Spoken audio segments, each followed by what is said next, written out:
Alright, what's up guys? This is a test run for new ways. Now, I could be recording with my regular camera right now to upload this video, but I wanted to try this out a more effective way. This is a movie review of The Babysitter, starring Samara Weaving, and one of my favorite female actresses, in my opinion. Well, it's one of my favorite female actresses, I'm telling you. But this is, this is just a test run. I don't know if I'm going to do them this way, but I'm going to try to do these the same way that I do album reviews.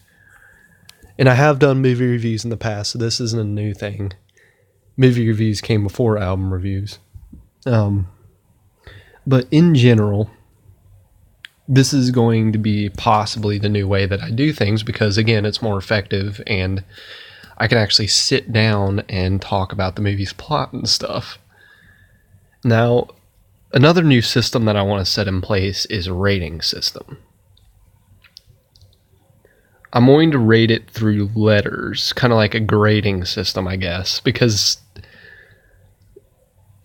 I just think that's a more effective way just to grade them. So I'm going to have an A+, which are the best of the best, an A, which is a really good movie, but it doesn't deserve to be an A+, but they're still really good, like extremely good.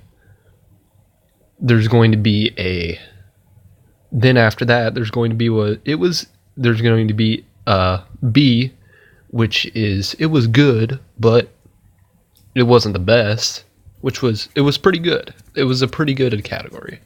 And then there's C, which was meh, and then D, which is not good, and then F, which is fucking terrible.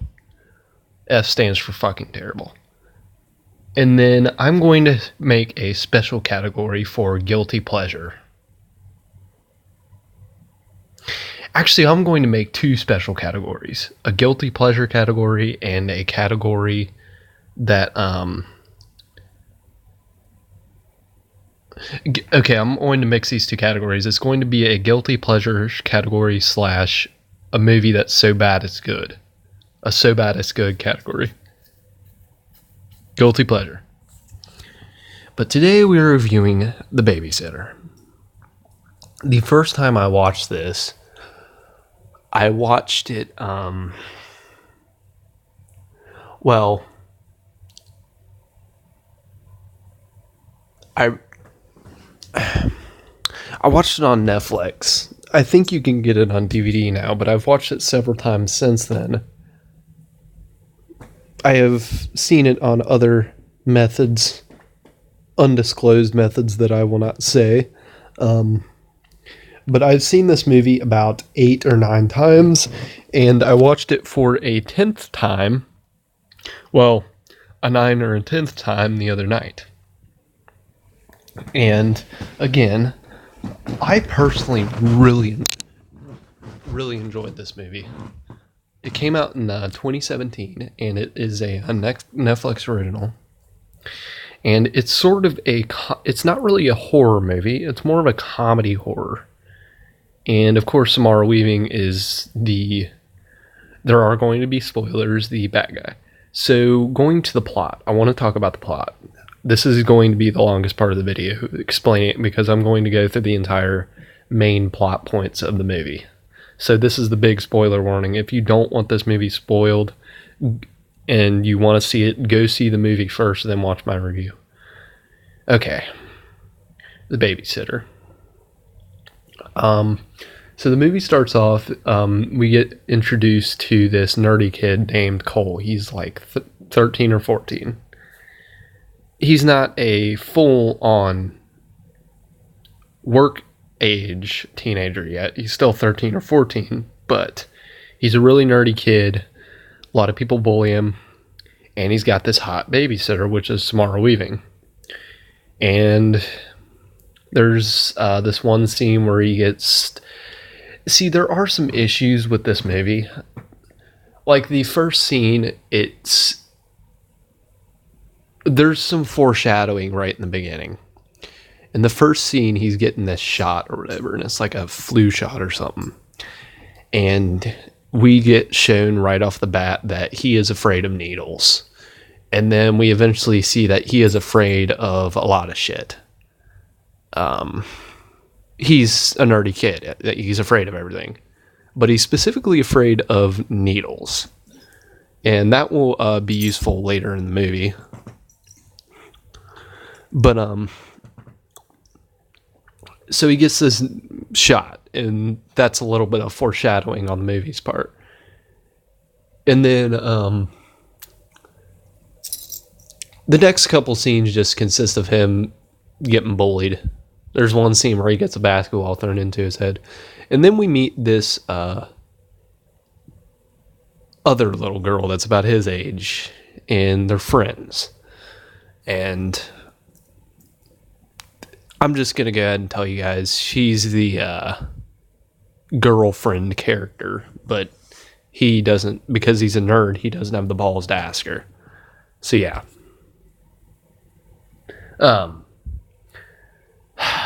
Okay, continuing the movie. So then we get this one scene. This is one of the scenes in specific that I had an issue with, because I just think it was a little cheesy and off-putting at the same time. It wasn't the greatest intro scene, but then the movie picked up after that, and that's why I don't hate this movie for this scene. But this was an awkward scene. So this movie is very campy in its comedy horror sense. I'm just going to go ahead and tell you guys that. It's very campy. But in this scene, Cole is walking home or whatever, and he gets stopped by these three bullies on bikes. And one of them is this fat black kid. Can't remember his name. I think his name was he's this douchey fat black kid, and he named his fucking bike or whatever.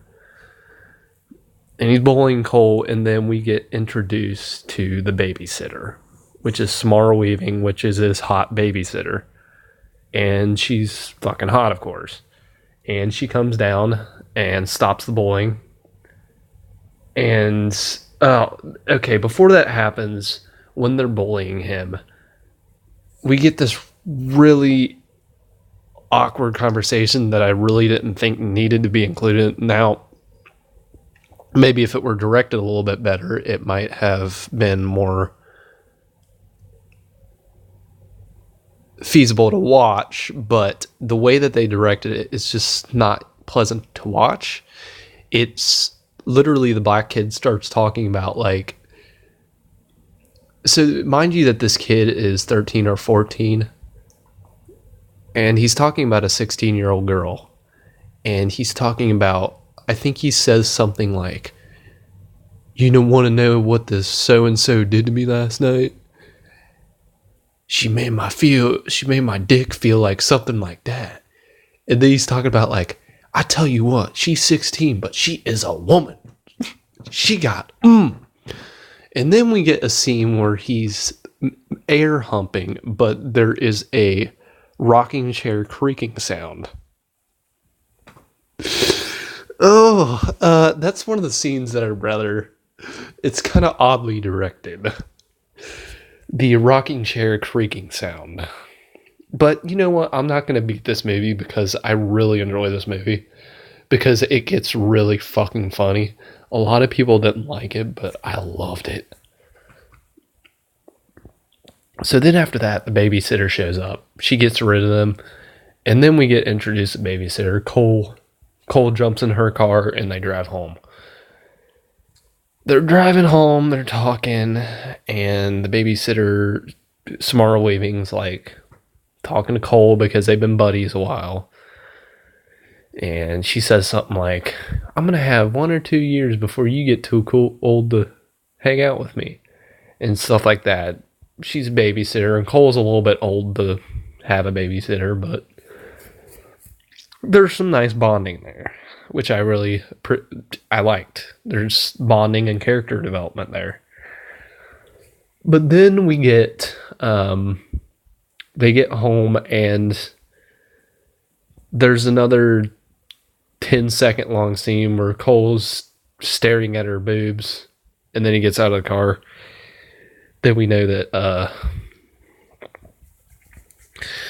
Cole's got a little Statue of Liberty in his pants. But moving on, then we get introduced to Cole's parents. he has a dad that looks like the guy from 2.5 Men. And then he's got a mom that I can't remember her fucking name, but I've seen her in something else. The mom is like this typical soccer mom. She's really nice. And they're a family of 3. And then we get more character development with them. And then there's more character development than that. And I guess there's one scene where his dad's trying to teach him how to drive. And then we get his parents are leaving for the weekend. And they invite over B. Okay, so Cole calls Samara Weaving B. Babysitter for short. Well, B short for babysitter, but he calls him B. I think he calls him B. It might be V, but whatever. It's B. But, yeah, so she comes over and it's like they're having fun. They're doing all this shit. And then we get some more foreshadowing that this will come in use later. There's a scene. We're going on Saturday now. The parents are gone and B's in charge. We get more foreshadowing. And I skipped another foreshadowing part, which I'm going to go back and talk about after I'm done here. And then we'll get on to the rest of the movie. But this is about like 20 minutes into the movie, I think. So we got a while to go. So the foreshadowing here is they're talking about a superhero. So there's a big bad. They call him the big bad. He's a bad guy. This is a fictional story that they make up in the kitchen while they're doing shit in the kitchen. And I actually kind of like the character dialogue in this. I do. It's really interesting. It's a really interesting way of directing, and that's what makes up for the bad parts of this movie, in my opinion. But so they're having this conversation. There's this big bad guy, and you got to pick 5 people. There's 5 seats, and you can pick a 6th one as long as it's like an egg or something. So B goes first. We don't get to hear Cole's, but B goes first, and then after she goes, she tells him to go to bed. Well, she asks him to go to bed. So he never gets to tell his. That's important for later. That's important for like literally the end of the movie. But so we get she talks to she picks Jeff Goldblum and Will Smith from Independence Day. And then she also picks Kirk and Picard from Star Trek. Captain Kirk and Picard. And then she also picks Ripley from Alien. And she picks a xenomorph egg. She comes up with this story like Kirk and Picard get to the big bad's lair. Will Smith and Jeff Goldblum go inside. Ripley infiltrates, throws the alien egg at the big bad, and then they get away. And then fucking big bad dies from a xenomorph bursting out of his chest. That's her superhero team. And then he goes to bed. But let's go back to the other foreshadowing point. So when they are on the bus, well, when Cole's on the bus, he's with his little, not girlfriend yet, but girl that is a friend at this point. And she's talking to him because she's talking to him about like, why do you still have a babysitter? And she knows that they're good friends, but she finally says, she asks him, have you ever stayed up because he doubts her that she brings boys over to the house at night. Because usually what happens with babysitters, they bring their boyfriends over after they put the kids to sleep. So that is the whole conspiracy behind this. So she dares Cole to stay up after his babysitter tells him to go to bed. So now we're going back to when she tells him to go to bed. So he says he can't sleep. And she says, B's like a fucking... she offers to give him a shot. Yes, she offers a 13, 14-year-old kid a shot. So she goes in the kitchen to get him one. and she gives him the shot, but he pours it in the plant and fakes it. He goes to bed. Then he hears some people entering the house. He sneaks down the stairs to spy on what's happening. And god damn it, we get the most interesting set of characters. We got B, the crazy, we got the hot ass babysitter. And then we got this nerdy kid with pubic hair for hair called Samuel that has no personality whatsoever. And I'm going to go back to another foreshadowing point. Earlier in the movie that day, Cole is out in town and he sees B with Samuel. She's walking out of the liquor store with him. Okay, going back to this. So we meet Samuel. He's this nerdy kid. He's the new kid to the group. And then we got all the B's friends. We got this really creepy ass Asian lady, or whatever, Korean, whatever you want to call it. Korean is the correct term. We got this weird ass Korean lady that's really fucking into we got this weird ass Korean lady that's into weird sexual acts, spiders, and a beret. Yes, she has a beret on. And then there's another scene with her that we'll talk about. But let's talk about this one right now. Then we also got the bitchy cheer. I need to take a drink of water.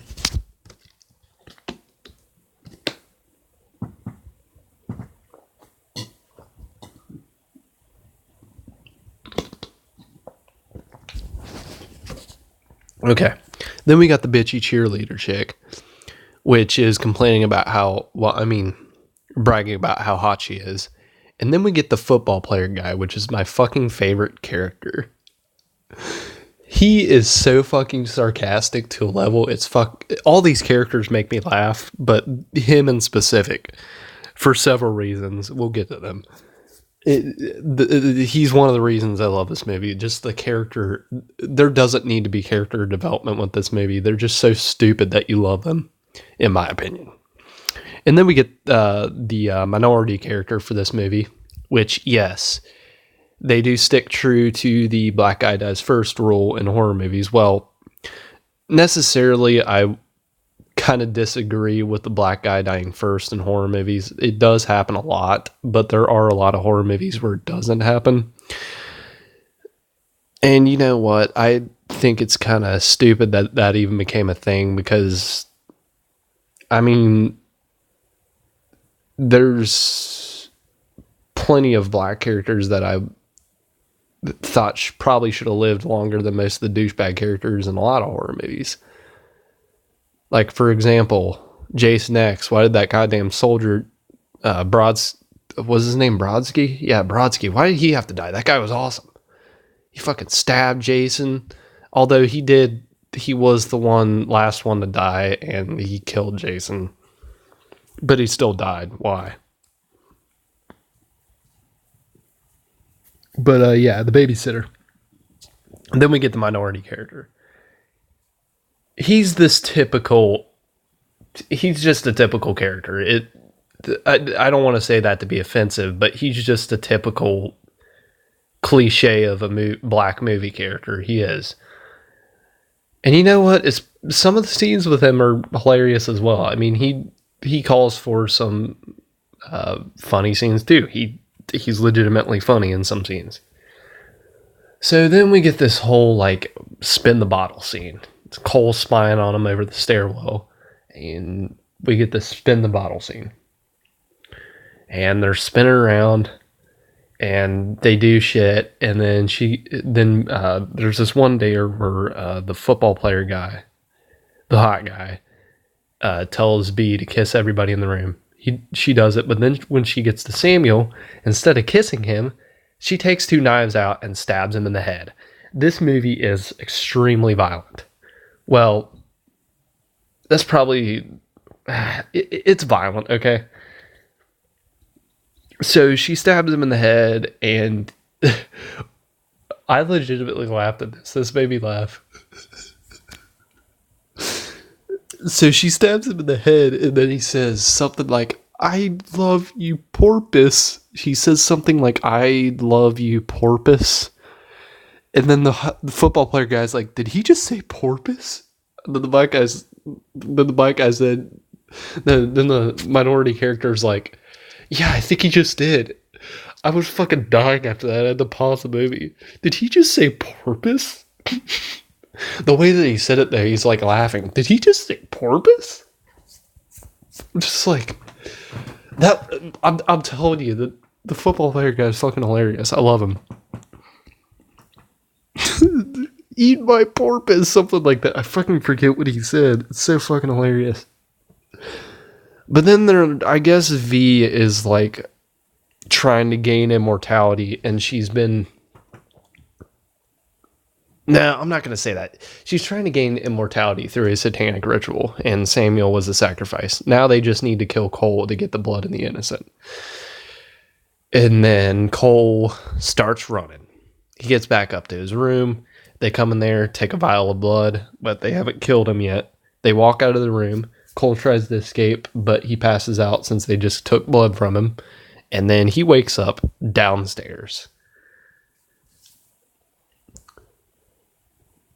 And he wakes up downstairs tied up. Now, another funny scene that I forgot to mention, when they were drinking Samuel's blood, the black guy, the minority character, was tapping the head, and he's like, I don't think mine's working. And then the blood just spurts out in his face, and he's like, oh, it like sprays out in his face, and he's like, oh, fuck. I think I got AIDS now, man. I got blood all over me. And then after they do that, we get two more funny scenes. So then the cheerleader chick gets one drop of blood on her jacket, and she's like, oh my god, I got sacrificed Samuel all over me. And then we get another great ass scene where the football player guy is sitting down next to the body, and he takes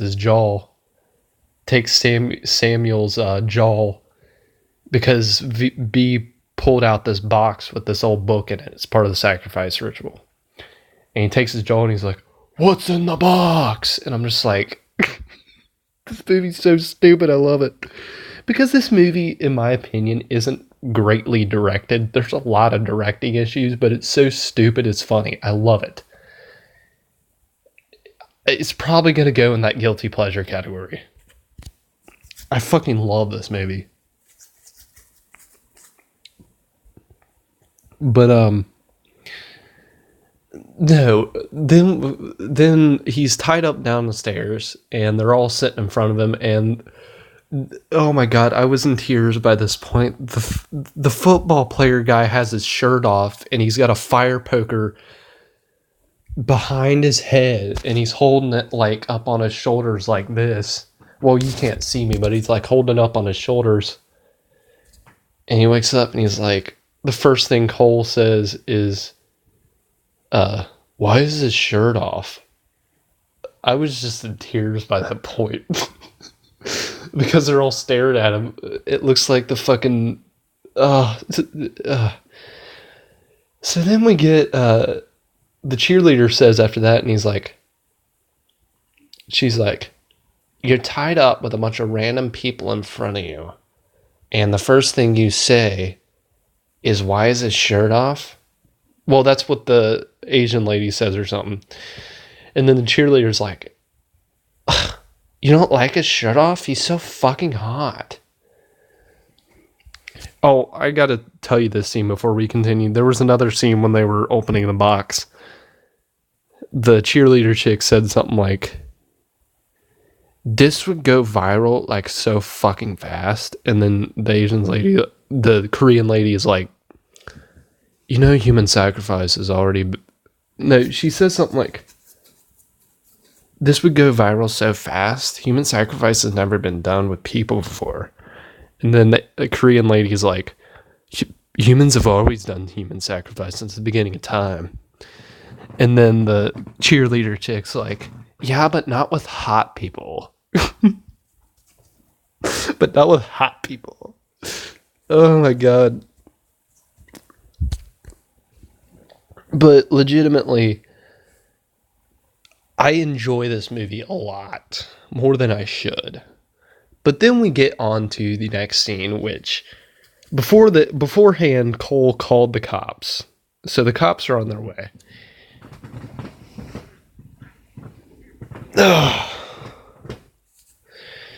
So then, long story short, they're sitting there. They find out Cole's cutting his ropes. The football player does a fucking flying drop kick or some shit, and he kicks Cole down. The chair breaks and he's freed, but he stays there a second because he's stunned. And the cops show up, and there's two of them. They come bursting in the house, pointing guns everywhere, and the football player guy launches this fire poker into this bald cop's head, and it gets stuck in his eye, and then his gun fires into the cheerleader's chick boob. She gets hit in the boob, and she's in the background of this scene complaining about how her titties are going flat. Yes, that's an actual scene. And then B comes up behind this other cop and slits his throat. Blood flies everywhere, and then flies on the black guy, and he's like, God damn it, now I got two people's blood on me. I know I got AIDS now. I know I got AIDS. And then I guess the bald guy's not dead yet since the fire poker went in his eye. So then we get the makeup on this one wasn't that good, and it had a little bit of CGI blood on it, which didn't make it any better.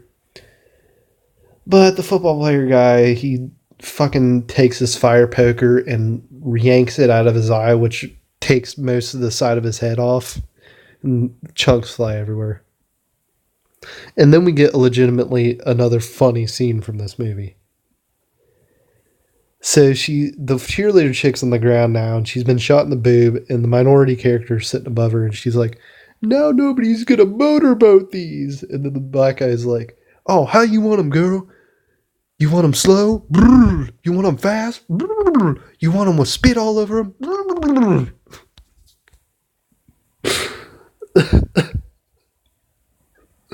You want them with spit all over them? Oh my god, this movie's so stupid. I love it. And then Cole starts to escape up the stairs, but then we get the first killer death of the movie. There's 5 of them. You got the Korean chick, the black guy, the football player, the cheerleader, and then B. So the black guy chases Cole up the stairs, and he trips. He pushes the black guy back, and he trips on a toy car, and he falls off the top of the stairwell and falls down on a glass table, which had a stone trophy on top of it that was shaped like a great headstone, and it stabbed into his and it literally impaled his jugular. And then the football guy, then we get an actually really cool scene, a really cool shot. Cole looks down the stairwell and sees that he just killed somebody, and the football player B and the Korean chick are down there, and the football player is like, ha, nice. And then the Korean chick puts the knife next to her chin, and then she walks away all mysterious and then V's like, something, I'll kill you or something. Actually a really cool scene. I like that scene.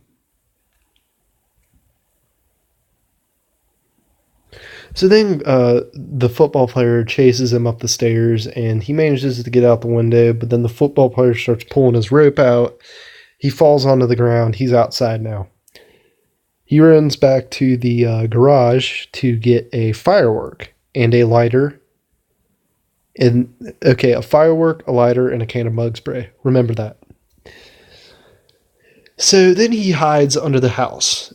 Prior in the movie, before this, the house was filled with spiders. That was another foreshadowing point. It was filled with spiders down there. So he got down there. And throughout this movie, you get to see Cole faces some of his fears. So he goes down there, and he hides under a blanket with the lighter and stuff, and everybody's searching for him, but the Korean chick is smart. She pulls out the house vent from under the house, and she goes under the house. She doesn't find anything. Well, she doesn't find him, but there is one scene where she finds a spider on top of where he's hiding, but she doesn't find him. But then he flings the spider off because he's scared of it, and it hits a mouse trap. And then she hears him back there. So then there's a chase scene under the house with the Korean chick. She's chasing him with a knife. And shit, I almost just dropped my phone. I'm sorry. But so she's chasing him in the house, and he manages to get out and takes. He also grabbed a electronic drill, and he drills the nails back in on the vent so she can't get out. Prior to that, he launched a firework under the house, which is very flammable, and he sprayed bugs. Then she's trying to stab the vent to try to get out. So he sprays bug spray all over the vent, splashing her eyes and body and stuff. So she's got bug spray all over her, which is very flammable. And then she takes... he sprays it all over, and then she backs up just a little bit, and it hits a spark from the firework, and the entirety of the underhouse blows up. And she's like, "I'm still alive, mother!" And then she blows up one more time and dies. So now all he's got is a can of bug spray. And then the football player. This is another really funny scene for me. The football player guy shows up.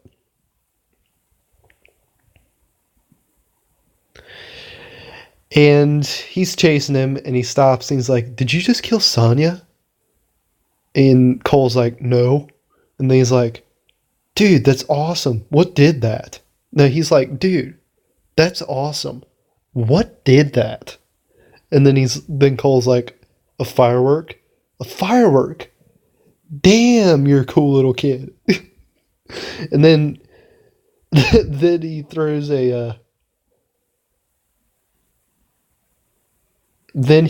throws the can of bug spray at him. He's like, "Really?" The football player's guy is like, "Really?" And then he's like, "Okay, I'll give you a 10-second head start." And then Cole's like, "That's not even fair." And he's like, "Life isn't fair, kid." So he runs away, and then he drops on the ground and kicks him in the dick. And the football player falls over, but then he gets back up and he's like, "Ha, you missed my dick." So then the football player catches up to him and tries to choke him out. But they hear this tapping out in front. So he takes Cole up front, and he finds out that the black bully from before is egging his house. He goes over there, and there's this confrontation with the black kid. And it ends with Cole getting an egg splashed on his head. This is an important plot point, yes. So then there's another chase scene that ensues, and Cole gets up into his treehouse, and the football player follows. So then they're up there, and the football player is about to kill Cole. And he taps his head one last time and frizzles his hair or whatever, and he gets egg all over his hand. Well, he goes to reach for Cole, and then he slips, and he tries to hold on to a tree branch to prop himself back up, but the egg makes his hand slip, and his neck gets caught on one of the ropes of the treehouse, and it hangs him. And then the football player is officially dead. So now 4 of the killers are dead. And all that's left is B. But then he hears some gunshots, and B has a fucking pump action shotgun, and she's shooting at Cole. So then we get Cole is over.